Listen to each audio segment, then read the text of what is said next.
Hello all. इस lecture में हम लोग डिस्कस करेंगे स्टिमुलेटेड एमिशन के बारे में। तो स्टिमुलेटेड एमिशन होता क्या है, इससे पहले हम लोगों ने डिस्कस किया एब्जॉर्प्शन एंड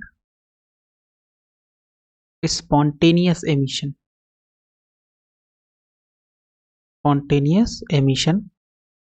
तो ये हमें पता होना चाहिए पहले कि एब्जॉर्प्शन क्या होता है और स्पॉन्टेनियस एमिशन क्या होता है। तो यहाँ पे हमारे पास दो एनर्जी लेवल है। सपोज ये हो गया आपके पास एनर्जी लेवल E1 और ये हो गया E2। ये है आपका ग्राउंड स्टेट। तो अगर एटम के पास कोई एनर्जी नहीं होगी तो वो यहाँ पे पड़े रहेंगे ऐसे ग्राउंड स्टेट में अपने।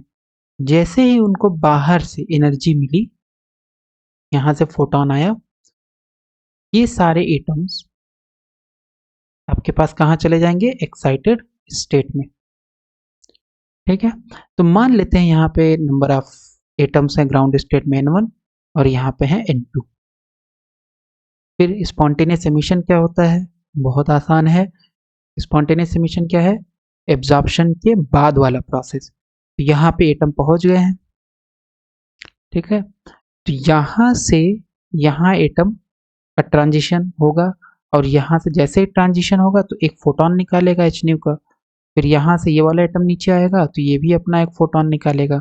यहाँ से ये वाला आएगा ग्राउंड स्टेट में, यहाँ से ये भी एक फोटोन निकालेगा एंड सो ऑन। तो ये जो ट्रांजिशन है जिसमें हमें किसी भी बाहरी एजेंसी की जरूरत नहीं पड़ी, अपने आप एटम यहाँ पे है ना। एब्जॉर्प्शन के बाद अपने आप ही वो क्या करता है, ग्राउंड स्टेट में आता है और एनर्जी एमिट करता है in the form of photons. इसी को बोला जाता है स्पॉन्टेनियस एमिशन। इसमें किसी भी बाहरी एजेंसी की जरूरत नहीं है। तो यहाँ पे जो प्रोबेबिलिटी होगी, अगर हम एब्जॉर्प्शन की बात करें तो यहाँ पे जो प्रोबेबिलिटी होगी वो प्रोपोर्शनल होगी। मतलब प्रोबेबिलिटी किसकी, कि यहाँ से यहाँ ट्रांजिशन हो, E1 से E2 में ट्रांजिशन होगा। तो ये किसके ऊपर डिपेंड करेगा, ये डिपेंड करेगा कि कितने नंबर ऑफ फोटॉन्स हैं। तो बेसिकली फोटॉन डेंसिटी के प्रोपोर्शनल होगा। तो अगर इतना है तो P12 हो जाएगा आपके पास B12 रो न्यू। प्रोपोर्शनलिटी हटाओगे तो एक कांस्टेंट आएगा और इसी को बोला जाता है Einstein coefficient for absorption. That's it, Einstein coefficient for induced absorption, ऐसे बोल सकते हैं, या आइंस्टीन कोफिशिएंट फॉर एब्जॉर्प्शन। और फिर हमारे पास एक टर्म होता है जो कि बताता है rate of change of atoms कितना है। इसको हम बोलते हैं एब्जॉर्प्शन ट्रांजिशन।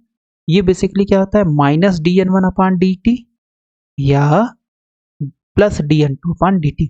क्यों, क्योंकि N1 में संख्या एटम की कम हो रही है, मतलब टाइम के साथ N1 घटेगा तो ये माइनस आएगा। N2 में क्या हो रहा है, N2 में टाइम के साथ संख्या बढ़ रही है तो इसलिए ये प्लस है यहाँ पे। तो इसकी जो वैल्यू आएगी वो आ जाएगी आपके पास, सिंपल प्रोबेबिलिटी में N1 से मल्टीप्लाई कर देंगे तो हमें मिल जाएगा R एब्जॉर्प्शन। तो R एब्जॉर्प्शन हमारे पास आ जाएगा, प्रोबेबिलिटी कितनी है, ये है B12, this is B12 N1 times rho nu. ये हमारे पास आएगा R एब्जॉर्प्शन की R एब्जॉर्प्शन या एब्जॉर्प्शन ट्रांजिशन। ओके, सिमिलरली यहाँ पे अगर हम देखें तो यहाँ पे तो कोई है नहीं कि फोटॉन की जरूरत है। ये फोटॉन अपना इस डायरेक्शन में जा रहा है, इस डायरेक्शन में जा रहा है, इस डायरेक्शन में जा रहा है। इसका मतलब इसमें प्रोबेबिलिटी क्या होगी, एक कांस्टेंट होगी और मान लेते हैं कांस्टेंट क्या है, A21 है। तो A21 जो है इसमें क्या था, B12 into rho new energy density, ये फोटॉन के ऊपर डिपेंड कर रहा था।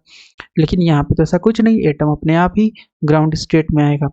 इसका मतलब ये एनर्जी डेंसिटी के ऊपर डिपेंड नहीं करेगा या नंबर ऑफ फोटॉन्स के ऊपर डिपेंड नहीं करेगा। P12 मिल गया। P12 जैसे ही हमें मिला, हम R ABS निकाल, R spontaneous not ABS, R spontaneous या स्पॉन्टेनियस ट्रांजिशन, जो कि हमें बताएगा कि कितने नंबर ऑफ एटम्स यहाँ से यहाँ टाइम के साथ चेंज हो रहा है, rate of change of atoms ये बताएगा। तो R स्पॉन्टेनियस कितना हो जाएगा, ये बेसिकली हो जाएगा आपके पास -dN2/dt, क्योंकि अब N2 में संख्या कम हो रही है और N1 में संख्या ज़्यादा आ रही है ना। इस वाले में क्या होगा, N2 में टाइम के साथ डिक्रीज होगा तो इसलिए नेगेटिव है, और इसमें क्या होगा, N1 टाइम के साथ इंक्रीज होगा इसलिए पॉजिटिव। अगर हम R स्पॉन्टेनियस निकालें हैं तो ये हमारे पास आ जाएगा, R स्पॉन्टेनियस हो जाएगा हमारे पास, जस्ट जो प्रोबेबिलिटी निकालते हैं उसमें अगर हम मल्टीप्लाई कर दें N2 से तो ये आ जाएगा A21 टाइम्स N2। तो ये एक बेसिक आपका डिस्कशन हो गया एब्जॉर्प्शन और स्पॉन्टेनियस एमिशन, सॉरी हाँ स्पॉन्टेनियस एमिशन। इसके बाद आता है जो हमें करना है इस लेक्चर में, इसको बोला जाता है स्टिमुलेटेड एमिशन। स्टिमुलेटेड एमिशन ये किस में होता है, ये होता है लेजर में। और स्पॉन्टेनियस एमिशन जितने भी लाइट सोर्स होते हैं जनरली वो सभी में क्या होता है, स्पॉन्टेनियस एमिशन होता है। और स्टिमुलेटेड एमिशन ये होता है लेजर में, ठीक है। लेजर का नाम ही है light amplification through stimulated emission of radiation, laser का फुल फॉर्म यही है। यहाँ पे क्या होगा, यहाँ पे आपके पास क्या होगा,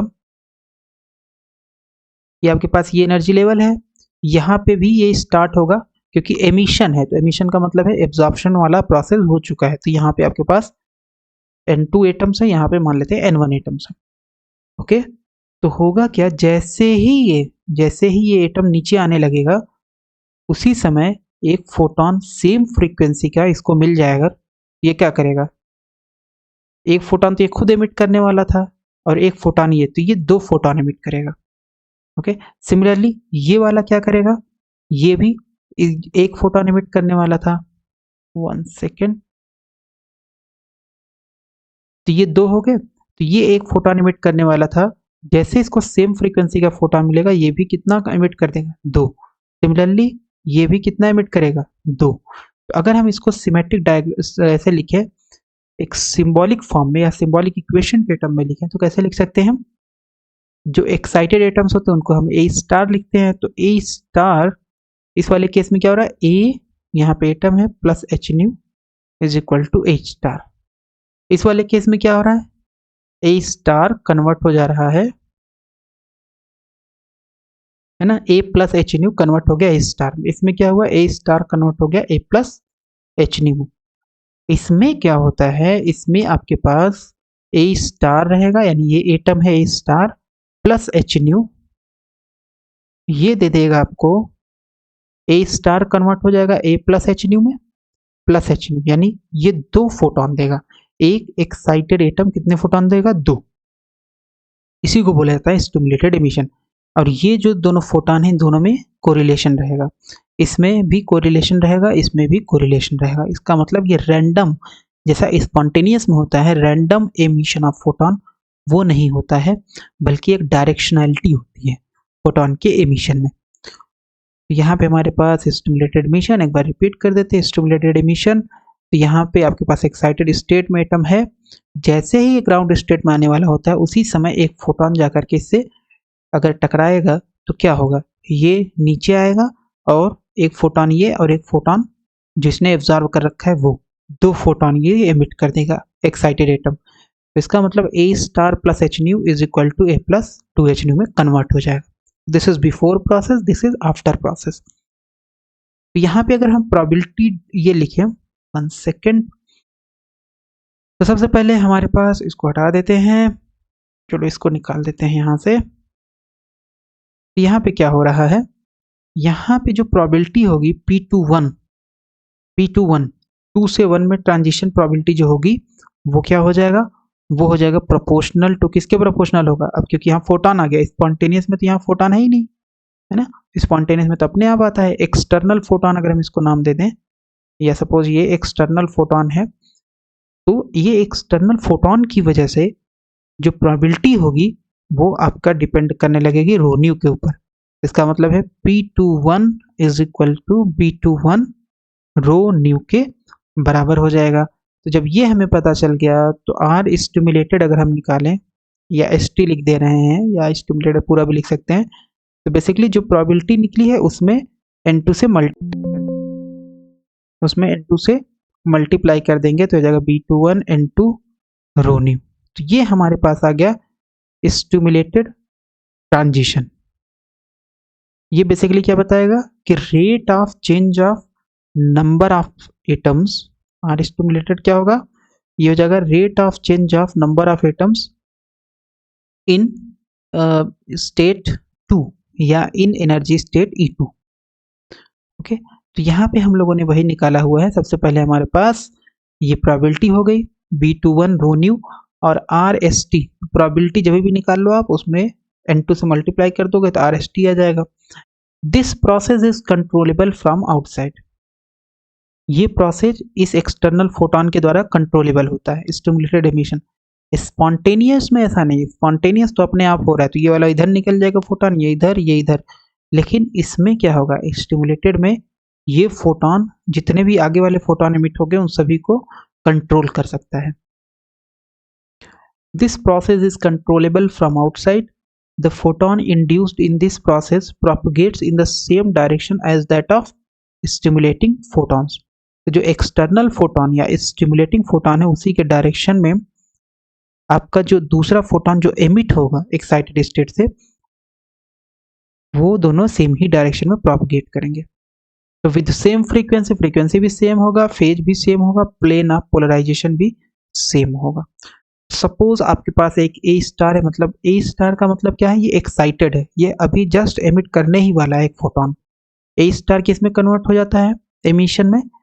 एमिशन में ए स्टार आपका कन्वर्ट हो जाएगा ए स्टार कन्वर्ट हो जाएगा ए प्लस एच न्यू में। तो ये जस्ट एमिट करने ही वाला है, उसी समय क्या होगा, एक फोटोन आया और इससे टकराया, तो टकराते ही क्या करेगा, दो फोटोन निकालेगा।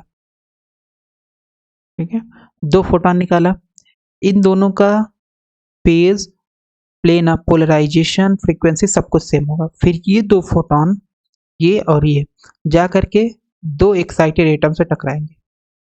अब क्योंकि एक्साइटेड है तो ये एक तो निकालने ही वाला था और ये फोटोन निकल जाएगा। तो इसका मतलब यहाँ पे ये एटम फिर दो फोटोन निकालेगा और ये सिमिलरली दो फोटोन निकालेगा। ओके, फिर ये दोनों जा करके एक्साइटेड एटम से टकराएंगे। तो अब ये दो फोटोन निकाल दिया और ये दो फोटोन निकाला, ये वाला भी एक फोटोन इसको मिला, लेकिन एक्साइटेड स्टेट ए स्टार में है तो ये भी एक और निकालेगा, एक और निकालेगा। सिमिलरली ये वाले भी, ठीक है, दो दो सभी निकाल देंगे, दो ये भी निकाल देगा, राइट। तो अब ये दो फोटोन जाकर के फिर दो एक्साइटेड एटम से टकराएंगे, ये दो फोटोन जाकर के फिर दो एक्साइटेड एटम से टकराएंगे, ये दो फोटोन जाकर दो एक्साइटेड एटम से टकराएंगे, एंड सो ऑन। तो ये भी क्या करेंगे, दो फोटॉन्स निकालेंगे, दो फोटॉन्स निकालेंगे, दो फोटॉन्स एंड सो ऑन। और ये आपके पास बहुत सारे एक्साइटेड एटम्स हैं। जब बहुत सारे एक्साइटेड एटम्स हैं तो इसका मतलब है हमारे पास एक फोटोन की वजह से कितने सारे फोटॉन्स निकलेंगे जिनका phase, plane of polarization, frequency सब इस वाले फोटोन के समान होगी। तो इसलिए स्टिमुलेटेड एमिशन जो होता है वो आपके पास क्या करेगा, एक सिंगल फोटोन से बहुत सारे फोटॉन्स निकलेंगे और यही बहुत सारे फोटॉन्स जो होंगे इन सभी में कोरिलेशन होगा, ये सभी में फ्रीक्वेंसी सेम होगी, फेज सेम होगा और प्लेन ऑफ पोलराइजेशन सेम होगा, और इसलिए ये क्या होंगे, कोहेरेंट होंगे। Waves are coherent and interfere constructively. तो स्टिमुलेटेड एमिशन में जो वेव्स होंगी वो क्या होंगी, कोहेरेंट होंगी और इंटरफेयर करेंगी कंस्ट्रक्टिवली। तो मान लो हमारे पास दो फोटॉन है, ये फोटॉन है, ये फोटॉन है, ये फोटॉन है और ये फोटॉन है। ठीक है, तो ये फोटॉन बेसिकली क्या है, इलेक्ट्रोमैग्नेटिक रेडिएशन है। तो इस तरीके से ये मान लेते हैं कि ये रेडिएशन है। तो ये कंस्ट्रक्टिवली जब इंटरफेयर करेंगे तो यहाँ पे जो एम्पलीट्यूड आपका इंक्रीज होगा बहुत ही ज़्यादा होगा, हाईली एम्पलीफाइड होगा, जो आपके पास आउटपुट मिलेगा स्टिमुलेटेड एमिशन में। सो हमें पता है स्पॉन्टेनियस एमिशन में क्या होता था, स्पॉन्टेनियस एमिशन में जो टोटल इंटेंसिटी होती थी वो होती थी n इंटू आई, लेकिन स्टिमुलेटेड में ये हो जाएगा n स्क्वायर आई। क्या हो जाएगा ये, n स्क्वायर आई। n क्या नंबर ऑफ फोटॉन्स है और i क्या है, intensity due to single photon, intensity due to single photon, ये है आपके पास i। ठीक है, तो यहाँ पे हम लोगों ने डिस्कस किया स्टिमुलेटेड एमिशन, जो कि बहुत ही आसान है। जैसे ही एक्साइटेड एटम ग्राउंड स्टेट में आने वाला होता है वैसे ही एक फोटॉन इससे टकराएगा और यहाँ पे दो फोटॉन्स एमिट करेगा एटम, एक तो एक्साइटेड स्टेट की वजह से और एक एक्सटर्नल फोटॉन, और इसी को बोला जाता है स्टिमुलेटेड एमिशन।